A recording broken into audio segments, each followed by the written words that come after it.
This is Corinne Bloom, and you're listening to Raw Conversations.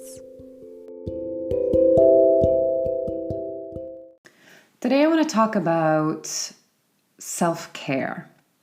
And it's quite a fitting topic because I'm very tired this morning and I don't know why. But that's actually perfect because it's okay to not know why one is tired all the time or has the need to rest, because we live in a society that over glorifies busyness and productivity. And productivity is an interesting one because I think a lot of productivity tends to just be busyness, right? It's not actually efficient, or you could say something is productive when it's efficient, but it doesn't, we've equated it with busyness. Like, oh, if you're just really busy and you don't even know what you're busy doing, but you're busy doing something, then you're being productive. And if you're being productive, then you're worthy. Like, really on the emotional side of this, the underlying motivation for our society is, well, you're not good enough, so be productive and busy, and then maybe you'll be good enough, right? So if our worth, okay, let me step back. If our worth is measured by what we do, not who we are, but what we do, we're kind of forever going to be chasing the carrot, so to speak, because what it means is that, well, if my worth is only as valuable as what I produce in the world, then I can't stop. Because if I do nothing, then I'm not worthy. If I do nothing, then I actually might be judged or shamed and labeled as lazy, unproductive, right? And then that equates I'm not good enough. So there's a much, much deeper issue here around how we measure our worth by what we do. And not only what we do, but it's measured in a very dualistic paradigm, which is you're good or you're bad. You've succeeded or you've failed. And life is never that black and white. And really, you could say that there are no real mistakes because there's always a lesson in something. Always. And everything at the end of the day is just an experience, right? It's just an experience. It's our judgment of whether it's been good or bad, a success or a failure, that ultimately creates the suffering. So there's a lot of different layers here. And, you know, if we're kind of programmed to measure our worth by what we do and seek our validation through what someone thinks about the work that we do, is it good? Is it bad? Did we do it well? Did we fail at what we were trying to do? It's tiring, right? It's really tiring because our center is outside of ourselves. It is literally hanging in the ether outside of us, waiting for someone to say, oh, yes, that's good. Okay, I'm validated. Oh, no, that's terrible. Oh, shoot, I'm there goes my self-worth. It's just gone down the pan, right? Then you add on top of that there's no room or space to rest because, again, if you rest, then you're considered lazy or unproductive and therefore not good enough. And so our culture, our society is in overdrive. And it's primarily in judgment as well, self-judgment. And I think this is why when people reach either fatigue or tiredness or boredom or the plateau, it's really scary because it becomes a kind of existential crisis because it's so attached to their self-worth. And then you add on top of that we have words such as selfish. Oh, if I'm a mother that has a job and has kids and all of these things to do, but I just want to go and have a cup of tea and sit in the sun for an hour. Oh, no, you're lazy. You're selfish. That's a really selfish thing to do. You look at all of these things that you have to do for other people. If you take any time for yourself, you're selfish. And I want to call bullshit on that. Because actually, we can only give to others to the degree that we give to ourselves. So I like to rephrase it as Instead of selfish, it's self-giving or self-generous. And it's a vital, vital aspect of self-care. Like how can we can't, I know this has been utilized, these analogies, but it really does make sense. You cannot drive a car if it has no fuel, and you cannot use your phone if the battery's not charged, right? So why would we be any different? And I think the only difference is that we have gotten used to to being in overdrive, to driving ourselves literally to the ground. And, we will try and live our normal lives without any sleep, without eating well, without making space for quiet and solitude and rest.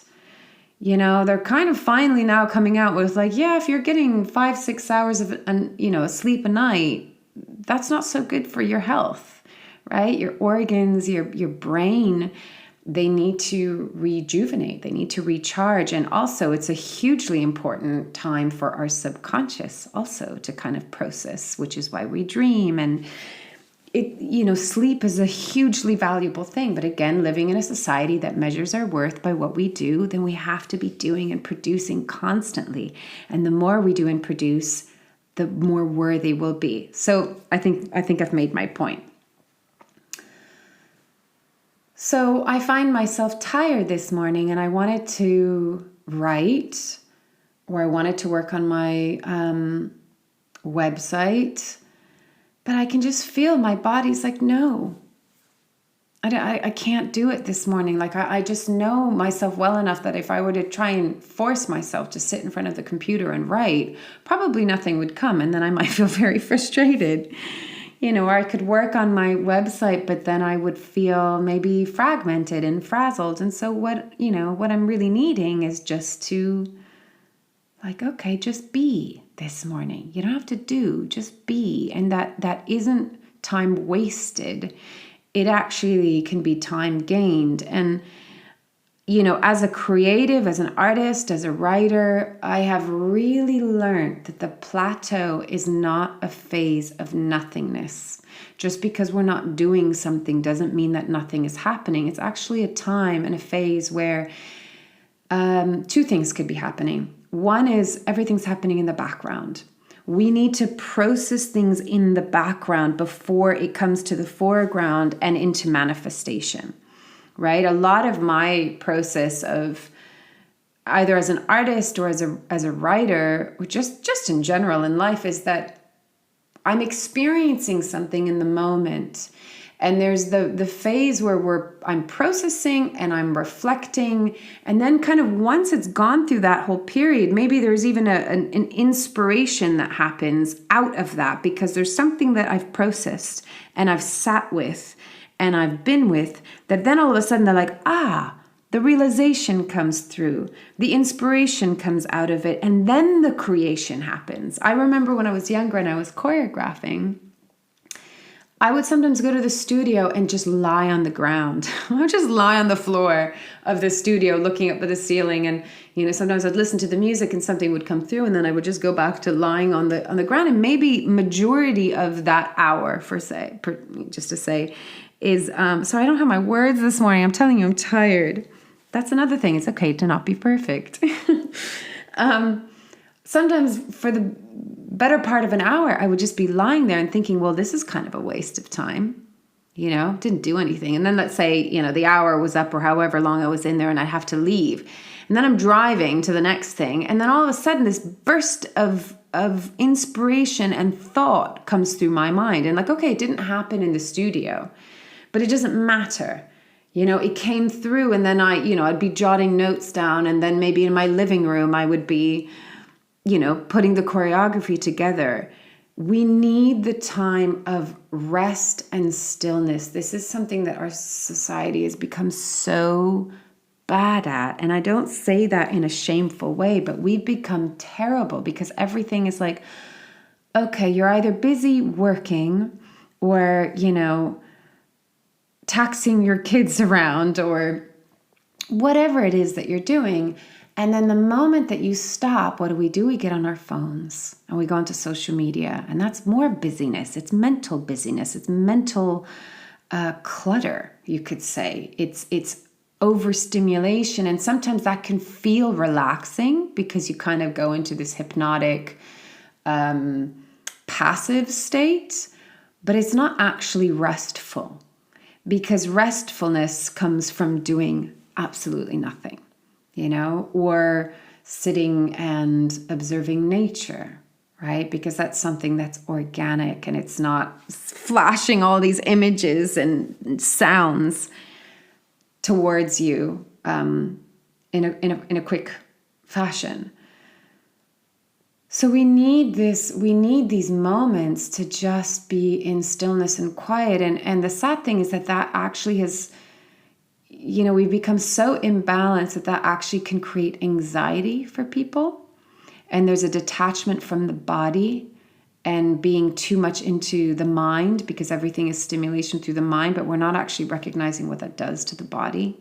It stresses our nervous system, and the importance of really coming into our body in a connected manner, in a connected way that tunes in. It's like, okay, what am I feeling? I think a lot of us, it's like this disconnect from the body. So there isn't the awareness of, I'm tired, I'm hungry. Oh, what I ate didn't make me feel good. Maybe I should eat something different. Oh, I need fresh air. Maybe I need to move. Like maybe I need to take a walk. Maybe I need to do some stretching. Maybe I need to lie down and take a nap. There isn't this kind of open dialogue with our body, because we've been taught, again, to ignore what your body's feeling. Ignore what your feelings are feeling. Ignore even what your thoughts might be telling you, because the point is, get busy, do, produce, and then you'll be worthy. So the invitation is to recognize, without any kind of judgment or blame or shame, but to recognize, well, how does this play out inside of you? Where do you put the pressure of needing to be overproductive, of needing to be quote unquote busy? Where do you not allow yourself to take time to rest, to just simply be? And then notice, if you can give yourself, firstly, just notice, where's that coming from? That could be wrapped into your personal beliefs about yourself, what you learned from your childhood, from your parents, from your teachers, from your peers, from society. And just notice, okay, what's driving that, and that's the part that really needs compassion and kindness and gentleness. Like, oh, wow, okay, that's coming from the part of me that feels like I'm not good enough. My father won't approve of me. My mother won't approve of me. My peers won't approve of me. Like, look, that external, seeking for external validation. And that, whatever arises, that's the place that you want to move towards with compassion. Go, wow, I'm sorry that you don't feel good enough, or smart enough, competent enough, significant enough, lovable enough, whatever enough. And you sit with it and you hold it with love. There's nothing to fix, nothing's broken, but it just simply needs our loving attention. Then, if we can give ourselves the permission to just take a moment in our day to just rest and do nothing. At first, it might be hugely uncomfortable, really uncomfortable. There might be the agitation that, you have to think about it as being on the treadmill, whether it's physically feeling like you're going nonstop, but mostly mental. Like to shift the cadence, the speed at which we've been going, that takes time. That's why a lot of people go on holiday. And actually the first several days are kind of almost agitating, because there's literally a shift in cadence and you need to slow down, and that takes time. So being with the discomfort. I have another podcast on that, like being with the discomfort of coming into your body with awareness and recognizing the freneticness that most may be there, the stress that might be there, the strain. And again, can you meet it with a presence that is just compassionate and kind and gentle and forgiving? This is not a time to berate yourself. This is a time to listen. lovingly listen. And then it's coming to the point of like, okay, what do I need? What do I need in order to take care of myself, to feel well again? And this is the part that we really have to trust, because the judgment might come in. I need rest. Oh no, you can't rest. Then you'll be lazy. I need to eat a salad. No, you don't have time for that. No, you can't afford that. Oh no, let's just have the crisps because it's easier and faster, right? You just grab the quick snack and then go back to work because you need to be productive in order to be worthy. It's cultivating this really loving relationship to ourselves where we listen, just as we would really like others to listen to us and to be compassionate and kind and gentle and present. We often bypass that and we don't do that for ourselves. We kind of want or expect others to do that for us, and we get offended when they don't, be it our mother, our father, our partners, our friends. But are we doing that for ourselves? We are the first person that we need to check in with, because we are the most important relationship, like literally till death do us part. And so we need to have a good relationship with ourselves on all levels, physically, mentally, emotionally. Are we taking care of ourselves physically? Are we tending to how we feel in a compassionate manner? Are we paying attention to what we're thinking so that any kind of fear or anxiety or worry is nurtured into feeling safe? And I don't mean the kind of safety that putting up the bars and the defenses. That's not safety in my mind. Right? Safety isn't combating some kind of external threat. Safety is I'm here within myself and I'm taking care of myself. I'm looking after myself. I'm paying attention to myself. I'm loving myself through everything. Even if I'm scared, that's okay. Can I love that? Even if I'm in pain, okay, can I love that? Even if I'm worried and it annoys the shit out of me that I'm stressed and I'm worried and I'm anxious, okay, can I have compassion for that? Wow, there's a part of me that's driving me in a really anxious manner, and there's always a deeper reason.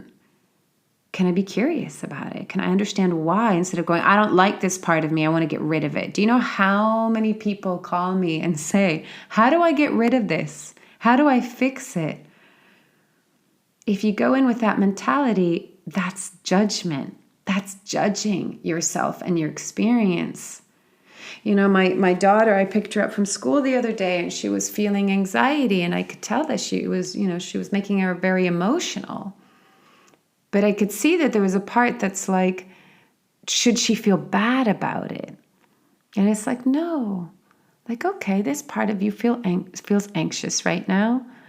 There's probably a deeper reason. So I go into asking, like, what happened right before the anxiety came up? And then she kind of explained to it. It's like, okay, did you feel rushed in that moment?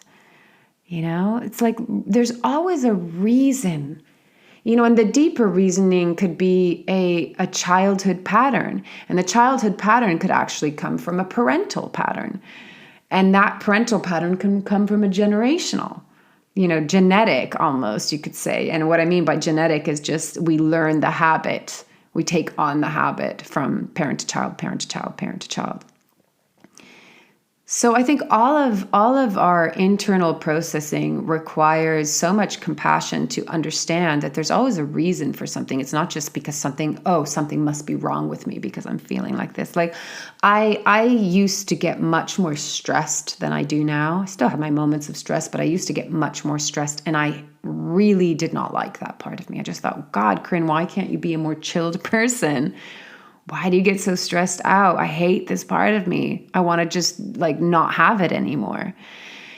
And then I studied about HSPs and how our nervous system is, HSP, by the way, is highly sensitive person, and it makes up 20% of humans and 20% of animals. And literally our nervous systems are wired differently. So it makes us much more empathic, much more attuned to the senses, but then that also means that we can be more easily overwhelmed because sounds are louder. feelings are more intense. We take on the feelings of others because the empathy is so great. And so it's much more easy. It's easier for that kind of nervous system to feel more overwhelmed and therefore stressed. And so all of a sudden I was like, oh, okay, well, all of the things that allow me to be a really good coach and friend, like that's all of this is happening. I'm able to have that empathy because of this sensitivity, and it also means that I'm more easily stressed out. Okay, so what do I need to do? I need to take care of myself better. So instead of reprimanding myself for being stressed and, all of that, I learned to have compassion for it and go, okay, that just means that I need to take time out. I need to recharge myself, which for me means either resting, being in quiet, taking a walk in nature. I learned how to nurture myself. And so I don't experience stress in quite the same way because I realize what are the things that I need to do to take care of myself. This isn't something that I get rid of. This is something that I take care of. And I don't also like the word maintain or manage because they can also be a bit cold, right? How do you manage this? How do you maintain this? How do you keep it under wraps? No, this is a part of my being. And actually, it really has amazing gifts. And it just requires taking care of. We all have elements within ourselves where it's like you could say, I don't like this term. I'm very conscious of words because they could be so judgmental. But, when we say, what are our weak spots? We look at our strengths and our weaknesses. But I don't want to look at that in a judgmental way, like your weaknesses are bad. They're bad aspects of yourself. Your quote unquote weaknesses are just the parts of you that need to have more loving attention, more self-care, more self-generosity to really hold and nurture those parts of yourself so that they can feel like they're okay. That's really what we want to come back to, is just this place of balance that it's like, it's okay to be me. However, whatever I'm thinking, feeling, experiencing, it's okay because I'm there. I'm there with myself in the process. I'm not going to abandon. I'm not going to reject. I'm not going to ignore. My God, do we ignore ourselves? Oh, you're tired? Nope, I'm going to ignore that one. I'm going to keep on pushing through. Oh, your body's feeling sluggish and it needs good food. Nope, I'm just going to ignore that and I'm going to keep on eating crap and sugar and all of that shit. Yeah.